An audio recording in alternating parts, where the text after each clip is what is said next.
एक भक्त था, वह रोज बिहारी जी के मंदिर जाता था। पर मंदिर में बिहारी जी की जगह उसे एक ज्योति दिखाई देती थी। मंदिर में बाकी के सभी भक्त कहते, वाह, आज बिहारी जी का श्रृंगार कितना अच्छा है, बिहारी जी का मुकुट ऐसा, उनकी पोशाक ऐसी। तो वह भक्त सोचता, बिहारी जी सबको दर्शन देते हैं, पर मुझे क्यों केवल एक ज्योति दिखाई देती है। हर दिन ऐसा होता। एक दिन बिहारी जी से बोला, ऐसी क्या बात है कि आप सबको तो दर्शन देते हैं पर मुझे दिखाई नहीं देते। कल आपको मुझे दर्शन देना ही पड़ेगा। अगले दिन मंदिर गया, फिर बिहारी जी उसे ज्योत के रूप में दिखे। वह बोला, बिहारी जी अगर कल मुझे आपने दर्शन नहीं दिए तो मैं यमुना जी में डूबकर मर जाऊंगा।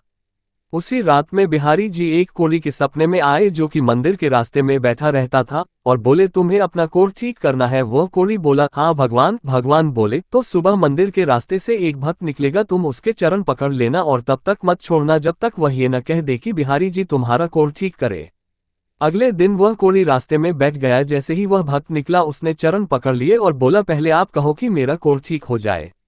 वह भक्त बोला, मेरे कहने से क्या होगा, आप मेरे पैर छोड़ दीजिए। कोढ़ी बोला, जब तक आप ये नहीं कह देते कि बिहारी जी तुम्हारा कोढ़ ठीक करे तक मैं आपके चरण नहीं छोड़ूंगा।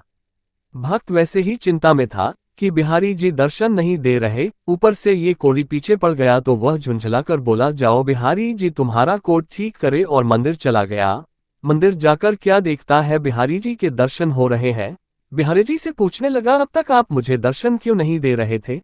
तो बिहारी जी बोले, तुम मेरे निष्काम भक्त हो, आज तक तुमने मुझसे कभी कुछ नहीं मांगा, इसलिए मैं क्या मुंह लेकर तुम्हें दर्शन देता। यहाँ सभी भक्त कुछ न कुछ मांगते रहते हैं, इसलिए मैं उनसे नजरें मिला सकता हूँ। पर आज तुमने रास्ते में उस कोढ़ी से कहा कि बिहारी जी तुम्हारा कोढ़ ठीक कर दे, इसलिए मैं तुम्हें दर्शन देने आ गया। साथ भगवान की निष्काम भक्ति ही करनी चाहिए। भगवान की भक्ति करके यदि संसार के ही भोग सुख ही मांगे तो फिर वह भक्ति नहीं, वह तो सौदेबाजी है।